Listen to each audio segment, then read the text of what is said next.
I am an immigrant myself. I came to the US in a refugee status through the UNHCR. I was in Egypt for 2 years when me and my sister we tried to flee a war in Yemen. But also before growing up in Yemen, we were like displaced from Somalia. So having the reality of always being displaced is a struggle and a global struggle that so many refugees go through, and it's you never get displaced once. You will always be displaced multiple times once you are a refugee. And it could be in a different ways. Either it could be through war and conflict, political persecution, or climate. And now we see how climate has been displacing people from country to country, no matter how rich that country is. You have just heard a clip from today's conversation with Zainab Abdi, who is an award winning author of Voice for Refuge and a co author in Green Card Youth Voices graphic novel anthology book, Our Stories Carried Us Here. She has led speaking engagements addressing migration, mental health, and trauma healing for refugees, as well as addressing the gender gap in the middle of conflict and war. Zainab is a Master of Public Administration and Development Practice alumni from Columbia University's SEPA and was awarded the 2023 Campbell Award for her leadership. Zainab is passionate about social justice and advocacy relating to immigrants and refugees and girls' education globally. She worked as a civic engagement coordinator with a nonprofit organization called RISE, Reviving Islamic Sisterhood Empowerment. She also worked on addressing hate crimes against Muslim women and the rise of Islamophobia and served as part of the Hate Crime Coalition in Minnesota. Zainab was able to secure $1 million from Hennepin County to support victims of hate. As a leadership development coordinator, Zainab is working on offering leadership workshops for Muslim women, such as economic empowerment workshops, healing, mental health, and other self-development initiatives. Miss Abdi was also appointed by Minnesota's Governor Tim Walz's office to serve in the Young Women's Cabinet.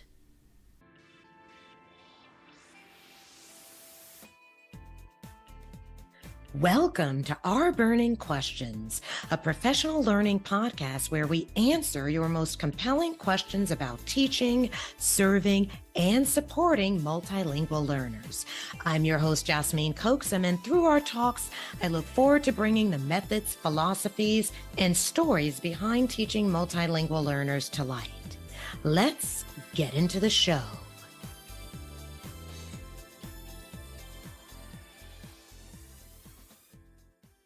Hello, ladies and gentlemen, and welcome back to another episode of the RBERNing Questions podcast. And today we have a very special guest with us, Zainab Abdi. So I actually ran across her profile with her lovely picture on the Green Card Voices website.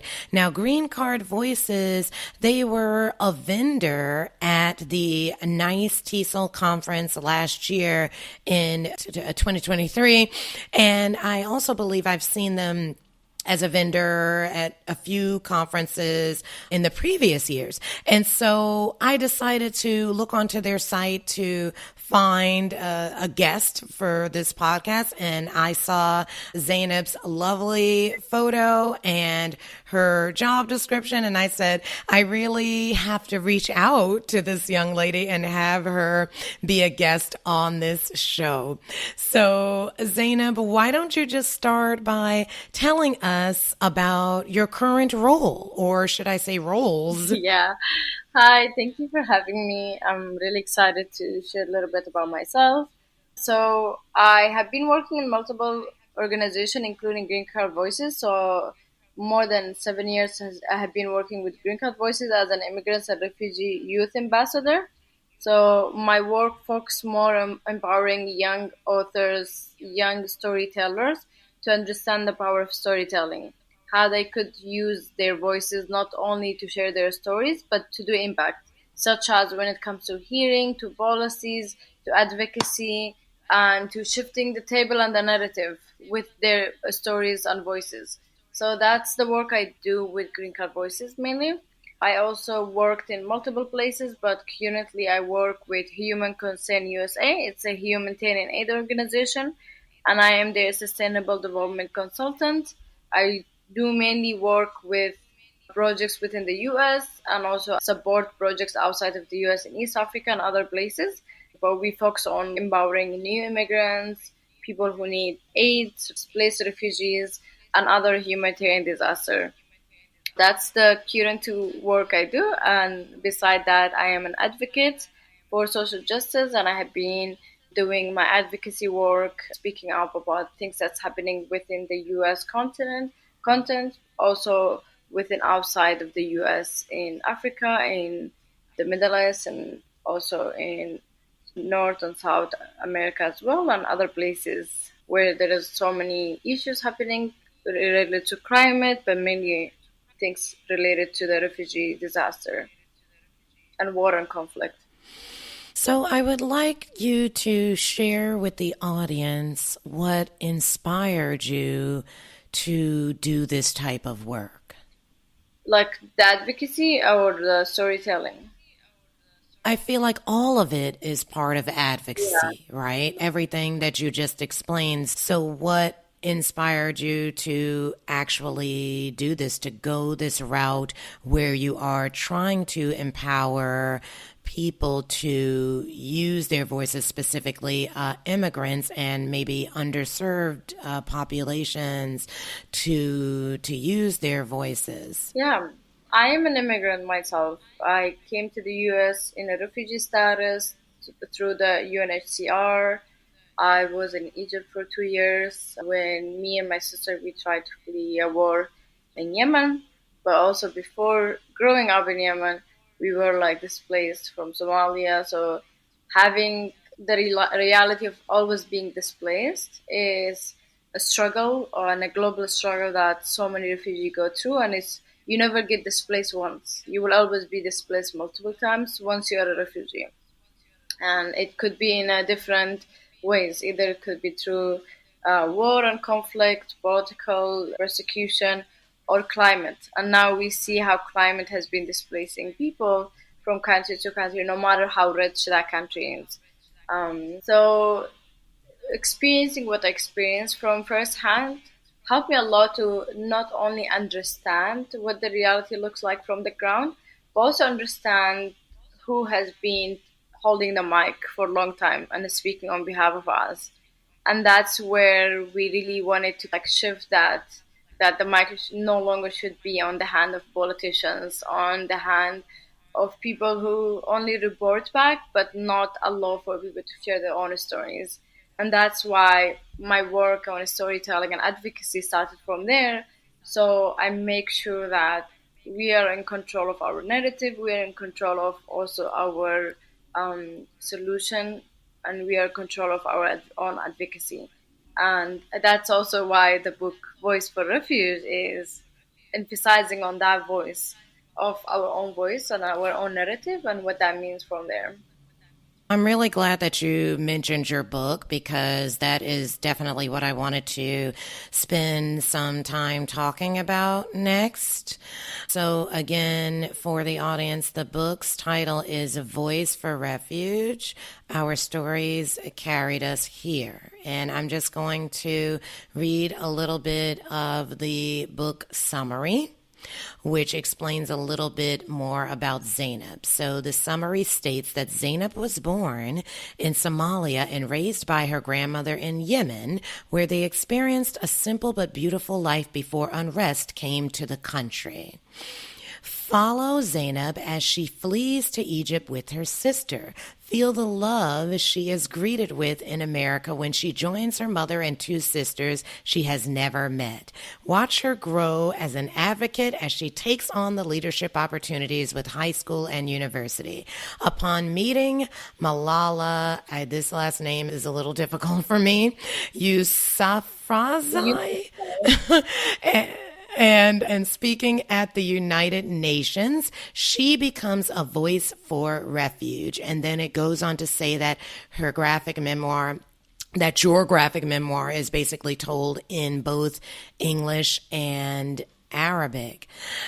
Again, I'm glad that you brought up the book. I would love for you to give us a glimpse inside of the pages of this intense graphic memoir and what really inspired you to create it. And I think you answered that second question a little bit when you talked about who is holding the mic. And by writing this book, you were in fact the owner of that microphone.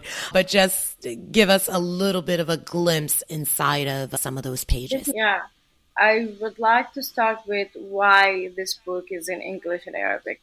I know I am in the US publishing this book, and usually authors within the US tend to have English writing book because that's where the majority of the audience is. But this book is not only for people in the US, it's also people from outside of the US who speak Arabic, like my home country, Yemen, the place I was for 2 years, Egypt, and other places in the Middle East. But mainly for those kids who were displaced from school, if I give them my book in English and I want to inspire young refugees who are from Syria, from Yemen, from Iraq, from other places, how I'm inspiring them with that English book. So that's why the book, it being both in Arabic and in English, it's having that connection of talking to my both people in the US and also the people I left behind who are now displaced in other places. The book talks about like my journey being in Yemen with my little sister and my grandma. And the way the book started is putting that beautiful image that is the reality of what it used to be Yemen. And I feel like when people hear about someone is being a displaced or a refugee, immediately people think of them as uneducated or like they lack love, they lack family, there is all this so much stereotypes of what a refugee life used to be and what a refugee life is. Because what is, yes, there is a displacement, there is family being all over the world, not connected together. Home is no longer home. Now you have to adapt to a new home. All that happens during that refugee journey, but before it's a different life and a different reality. And I feel like people don't really know what that meant for a refugee life before they become a refugee. And that's why I really dig deep in the book and talked about like my family being like a huge number in one house and what that made me feel happy having cousins be my friends, playing soccer, having the neighbors come and watch things with us, which is certain like values I really did not see it in the US when it comes to community value. And then just like the act of sharing and loving and like checking on your dear neighbor, sharing what you have with your dear neighbor. And then the small celebration that my grandma used to do when we finished school, accomplished something, her encouraging me to play soccer in a place where women usually is not, or girls don't play guys sport. But that narrative is shifting with my grandma who didn't even went to high school. And that's fighting those stereotypes. Yes, we have those gender issues, but also women in the ground are fighting those in a different way. And that's where talking about my grandma and the story and honoring her was really important because she was a big thing in my life and she's the reason why I do what I do. She's like one of the amazing, wonderful women. And I always say if I want to write one day about her only, I would need multiple books for only talking about her and the resilient and amazing advocate she was for the community. And then the book talks about her passing away, and then the war and the conflict of the Arab Spring starting in Yemen, and how that made me feel and my sister, and we had to flee, and then coming to Egypt, getting sick, experiencing the second Arab Spring in Egypt, and seeing the differences between that and Yemen, and then the continuous trauma of fleeing keeps continuing in the book chapter because there is less glimpse about the fleeing situation of me, my family from Somalia to Yemen, because there is barely memories, but more of that generation trauma. Now it's like me and my sister have to experience it in Yemen, and then experiencing it again in Egypt, and then me making it to the US. But my sister did not, and she had to go through another migration road, which is taking the boat from Egypt to Italy, and risking all her life and what she has to make it to safety to another place. So the book basically talks about the different methods of being a refugee and being displaced. So you could be a refugee and take the airplane to the US. You could be a refugee and take the illegal boat from a place to another country. You could be a refugee and you go from another Arab country to another country. So that also is going through a war and stuff. So the refugee status and explanation is always being projected to the West through just being in a camp. But there is also different ways of becoming a displaced refugee without being in camp. And then toward the middle of the book, it talks more about like me adapting to the American system, education system, opportunities that I found here, and the small links of linking it back to me loving playing soccer in Yemen, and now I have to play soccer in the US, finding my team, finding my passion, trying to keep some of those cultures, sharing food, like celebrating my religious celebration and all that, but also like finding a way of like exactly who I am, what I want to do. And in every single chapter of the book, it talks about all this achievement, but also what is in my mind. It's always thinking, how can I use my education to do something? And then toward the end of the book, which is during the time where this book was published in the first one, it's basically when Black Lives Matter happened in Minneapolis. That's my hometown. And this young refugee who just graduated from undergrad experienced three displacement coming to the US to Minneapolis, seeing the National Guard being deployed in the city that she thought it's finally safe. And this is giving you that kind of nothing is safe in this world. And there's always going to be that failure system. And seeing police brutality in Minneapolis was that waking moment of thinking about, yes, as much as I want to do things abroad, also I need to focus on things here in the US. There are so much issues here and policies that's happening within our like zip codes that we need to address. And that's where my shift of like doing both policy work in the US and also doing some advocacy and work outside of the US started from. So that's a little bit about the book. And I know the book has it's very small and limited, so I had to decide what to put in there. And it's a graphic novel, usually tend for young audience, but definitely this is like my first solo book. There is multiple books that I co-published. One of it is Malala book, which is called We Are Displaced. I have like 3 chapters in there that talks more depth and more detail of my life. And then Green Card Voices gives you that image, which is I really love a lot. This Voice for Refuge, it gives you the image of when I talk about my grandma. I want you to envision what my grandma looks like. Imagine her face. Imagine what I mean when I say we all people are in the living room. It's like those images that are in my face, the stories. I wanted people to have a glimpse of that. And that's why Voice for Refuge is like my favorite. It feels like an album book that I'm able to share with people. I think that gave us a very vivid picture of what's between the pages of this dynamic book.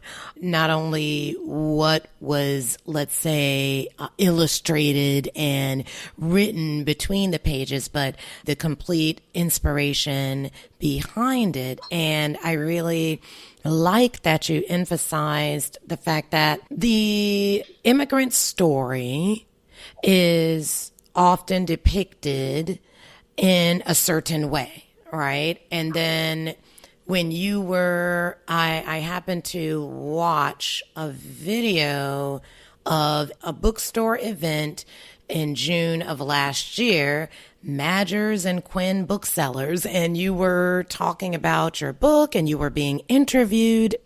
And you said a lot about storytelling and the power of owning our own narrative. And there's a couple of quotes that I wanted to share with the audience that explains what you just finished saying in terms of the fact that there are different facets of the immigrant experience that aren't necessarily being put forth. So you said we are neither this or that. We are our own journey and our own voices. And with that, you mentioned how a lot of times people like to put you into one box. And then another quote that you mentioned was telling a story is not in one way or the other. It's just an art that everyone could define in. And then finally, another quote that speaks to this idea is that there is a beauty, there is a struggle, and then there is the hope. I particularly really like that last quote because even as you were describing some of the trauma that you went through in this story, there was also some love and something that people can really hold on to in terms of when you're talking about your grandmother and your sister. And I think that this book, it sounds very exciting and I would love to get a hold of it. I haven't yet, but this sounds really great. So I also would like to say that on this podcast, very often we have educators who are teaching immigrants, multilingual learners and English language learners, and talking about how it's important to lift the voices of this population. And yet you are actually my first guest that is actually from this population and has a story that so often educators say that we need to listen to and that we need to learn about. Again, thank you so much for joining us on the show today. I now want to go back to, because you mentioned that somewhere in the book it talks about your experience within the educational system. So I would like you to tell us about your first school in the U.S. And then can you give us at least 3 concrete examples of how the school made you feel welcomed? Yeah. So I went to Williston International High School. That was my first school when I first came to the U.S. First week after I rested a couple days, registered, and went to the school. Williston International High School is like a very unique high school that mainly and only hosts immigrants who are like just migrated to the US or recent immigrants that need help with ESL and their like English learning classes and all that. So typically you will never see white American. You may see like white people from different countries in Europe, but it's also very low because majority of immigrants in Minneapolis has been Latin Americans, South Asians, or East Asians, and then you have small number of Arabs, and then majority are Somalis and East Africans. So that's like a little bit about the school, and then the system of the school. The mentors, the teachers, the principal, like everyone really does great job of providing the support, the resource they can for the students. But the school district is where it failed us because they count as a school district high school, but we don't have those resources. Like we never had our own building. And it's like really interesting. It's like the school is a displaced location, same as its students. We used to share like a building with Roosevelt High School, and then we moved to share it with another high school, and then we had that moment of having our own small location, and then now we get moved to another place as well. So it's always like that moving and moving situation happening every time.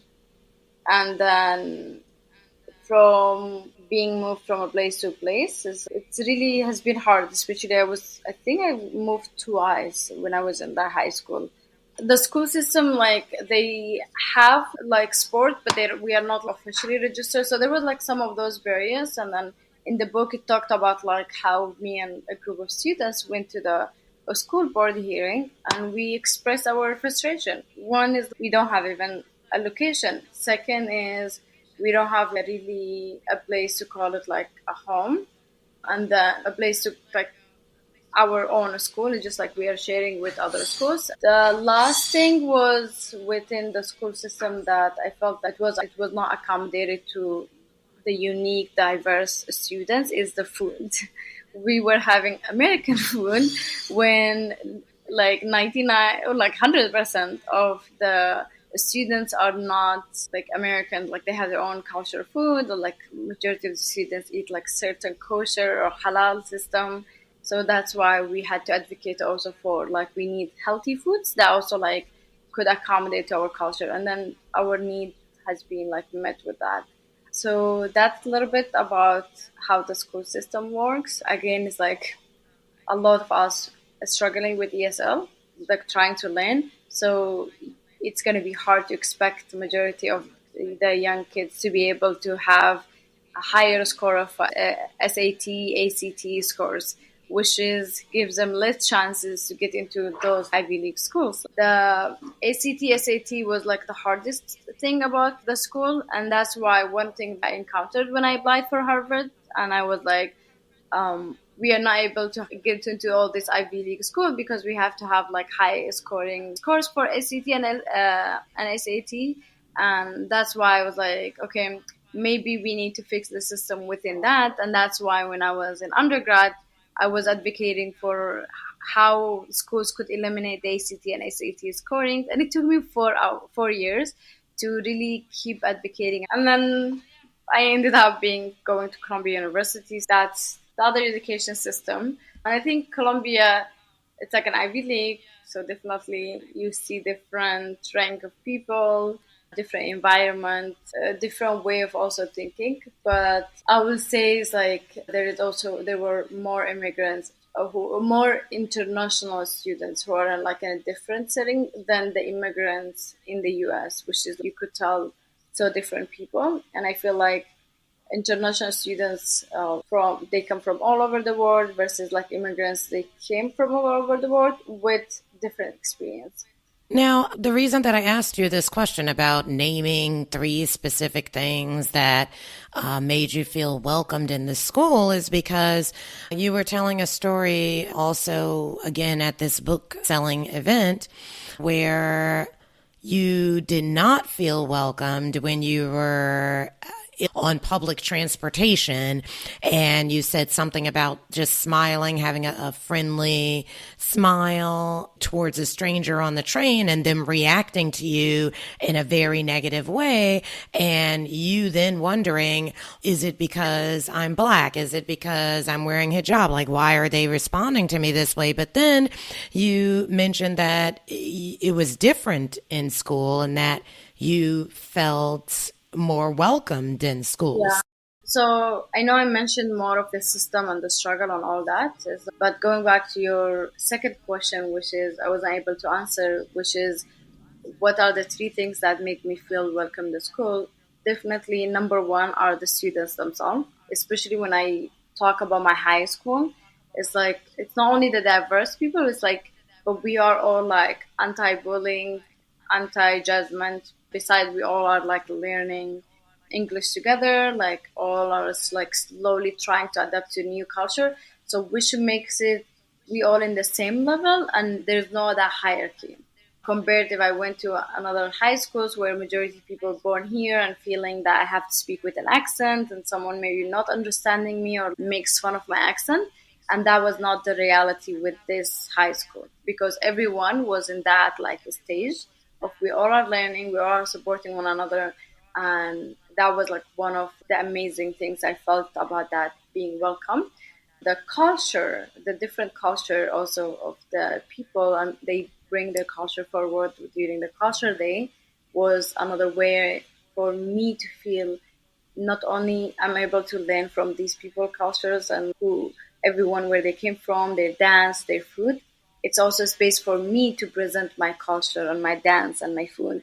And that itself was a small place where I could bring a piece of home to my community that I'm now associated with. And that was like one of the unique way of feeling not me only being welcomed as an individual, but also my culture and my identity is being welcomed in that school. And the third one is the mentors and the teachers has been really, really great. As I said, the school has been doing a really great job of making sure they have diverse teachers, making sure that some of the teachers speak multiple languages so they could communicate with the students. But also them caring about us beyond high school. I'm still connected with my teachers and my mentors from high school until today. One of my mentors, he always, Mr. Chris, he always sends me a mail, texts me, checks on me, and that's like the beautiful about a long-term mentorship. All right. So going forward, what do you think schools need to do to promote an atmosphere where English language learners and multilingual learners and immigrants can truly feel understood and encouraged? Now, you already mentioned some things that you were advocating, for example, cutting out these standardized tests, right? I fully agree with that, by the way. And like including cultural foods, right? And also having mentors. So those are things that already we understand as something that can enhance the environment. But do you have some other ideas going forward that you think could really make immigrants feel, again, really heard, really encouraged, and really welcomed within the school systems that they have to join when they come to this country? Yeah. So I think besides having the space for immigrants to be able to see through mentorships, through resources, I feel like the main thing is like looking into certain policies that school districts and schools are having in place that may be a good policy they think from their side when it comes to like American education system, but it could hurt immigrants and people who are like just recently adapted to the new education system. So it's like revisiting all these policies, starting from the ACT, SAT, I think is really important. But also of like the standard of what we think like an excellent writing is. And I think my book is like one of the example of you still could be an author, you could still write in your own simple way without having that Shakespeare fancy English and having those standard being a little bit challenged in a different way. The other thing I will say to have that welcome environment is having diverse teachers and diverse staff member, because we cannot say we provide these resources for immigrants and refugees when immigrants and refugees don't see someone who look like them in the education system. And I feel like this is very important and matters a lot, because as much as like teachers are lovely and caring and they try their best to be there and support, it's just going to be hard sometimes to explain certain things to people who may not understand. For example, in my high school, praying Friday prayer was very important. So we needed that 1 hour break during the school time so we could go and pray. And we had to advocate for ourselves in the school, and the school was great. But I don't think that's the reality for every high schools. It's only for our school because we have like majority Muslims. But I wonder if there is that space for people are able to pray between classes. If there is a prayer room, if there is reflection room for people who want to do meditation, like adapting to people culture as they come in within the education system is really important. And that's how we could create that welcome environment for them. Okay, I definitely would like to quote something that you said again, because it really speaks to what you just mentioned. Things like having to make these types of requests? You said that they, meaning like the school or the administration, keep waiting for students to make requests for such things versus the school saying, we think this is missing. Let's have a committee of students from different cultures get together and let's address this, right? So this idea of being welcoming in terms of the administrators or just the system of the school really has a lot to do with forward thinking. And sometimes if you don't have the resources because your experience is completely different, right? So of course your perspective on what is going to constitute welcoming an immigrant child is going to be different from what that immigrant child actually thinks they need. If you are lacking those resources, those personal resources, then it's important to be able to lean on the students as well, to include the students in a conversation on what is needed instead of just making these assumptions. I think that is something very powerful that you said. Now, definitely you have spoken out so much, and it sounds like you've encouraged other students to also speak out and to try to advocate for systems and policies that are going to make your situation just more comfortable so that you could learn, you could feel better in your learning environment. So what advice do you have for other young immigrants in the United States who really want to get their voices and their stories out there like you have and like you have encouraged others to try to do? Definitely. I think one of the important thing is a lot of immigrants think that, oh, if there is someone already did it, am I repeating it again, or am I doing it again? There is these things like someone says Rihanna invented Fenty, as if there is no Mac. So there could be like other people could have like multiple things, but you could do your own thing in a unique way. Like for people who want to advocate and speak for themselves, as much as there could be some advocate out there, you need to understand that your story is so unique and different than anyone's story. Even within the Somali community, I know my story and my journey is different than someone who became a refugee in Kenya and was a Somali refugee in Kenya and made their way here. So definitely everyone has their own story and their own unique, but it's more of than sharing it. Sharing it is one thing. It's more of making a change with that, either with the system we experience or with the neighbors we live with. Because sometimes we live in communities and neighbors who think refugees and immigrants are a threat to the country, then they are the dear neighbor. And I think that's very important to think about. Do I have the energy and the power to talk to my neighbor and be like, hey, let's have a tea and get to know me as an individual and as a human? And it takes so much energy. And for an individual to do that, it takes so much energy and respect for them. But if they need it, since they have to deal with that neighbor, sometimes like that coffee and chat, you never know how big change that could done to someone who thinks differently about you. But once they see that human in you, it just shifts everything. I'm really glad that you mentioned this idea about neighbors, because you were asked in one of these interviews, it was the bookseller interview, you were asked what constitutes a vibrant community, and you responded compassion and empathy. And this type of conversation with tea and with getting to know someone as a person definitely exemplifies this idea of having compassion and having empathy, or at least being able to develop compassion and develop empathy once you have opened up to having this type of experience with your neighbor. And now I'm going to go back to a gala in which you gave a keynote for the Green Card Voices 2016 event.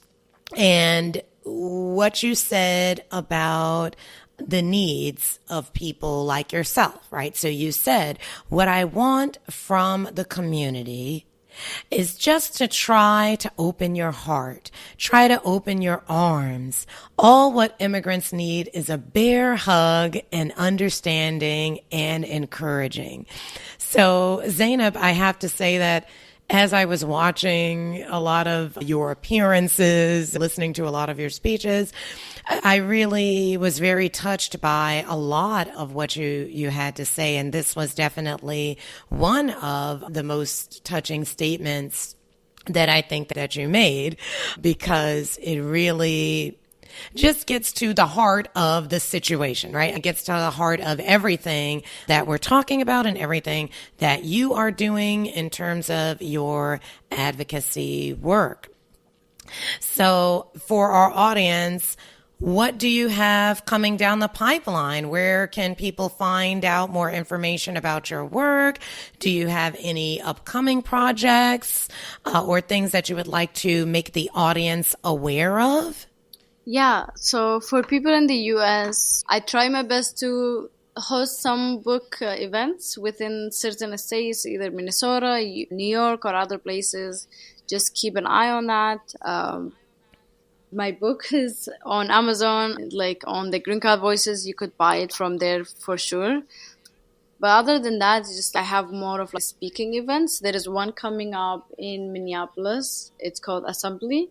And I think it's really a great event where so many people just come and discuss ethical view. And I'm going to be covering more of like the storytelling part of it. So it's called the AEU Assembly, and it's going to happen between July 26th to 28th. And I will be discussing about the mindful stories and thinking about like storytelling and what that has to do with advocacy. Okay. Now, I definitely have to ask about this because at the time of the event at the bookstore, which was again last year, you mentioned that something that was missing from your story is actually what happened with your sister, with your relationship with your sister. And you said you were planning a trip to see her. And I just have to know whether or not that actually took place. Did you get to go and see your sister at some point last year? Yes, I did. Oh, good. I'm so glad. There's a happy ending. There's a happy. Okay, so go ahead. Tell us about this. I definitely went the end of June, beginning of July, and then I stayed with her for 2 months until the end of August. I was there, witness her new baby being born. Her name is Lamar. She's so sweet. I was just happy to be there with my sister after like 8 years not seeing her. And then seeing her baby boy already grown, being 4 or 5 years old. You just seeing how time has passed, because the book does not talk about like my sister meeting her husband, who is also like a refugee in the refugee camp. And they both get to know each other. They both got married, had a son. And then I was able to see her while she was pregnant, and she gave a birth while I was there. And then in December, I went back again to see the baby and to see her. It's been like really joy. And sometimes that one trip makes the world feel like a little bit small than what we think. Is like we think the world is very big, but like a trip from a continent to another continent makes it feel like very small. And to be able to see my sister after a long time was like really emotional. So I'm really excited that I saw her, and we are like planning another trip hopefully, and I want her to be able to come also to the US. So where is she located She's now? in Belgium, so she have a Belgian citizenship, her and her kids and her husband as well. So she's settled there. Wonderful. That's wonderful. So, all right. Now I'm going to go ahead and ask you the question that I ask all of the guests here on the RBERNing Questions podcast, which is, what burning questions should today's educators consider in order to improve their service to the English language learning community? I think the most burning question should a lot of educators ask themselves is funding and resources. Is there enough and inclusive funding and resources for people that they are serving?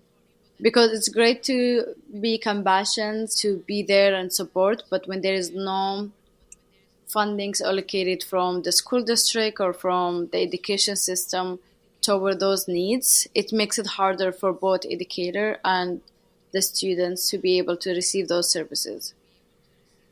Okay. Ladies and gentlemen, Zainab Abdi, thank you so much for your time here on the RBERNing Questions podcast today. Thank you very much.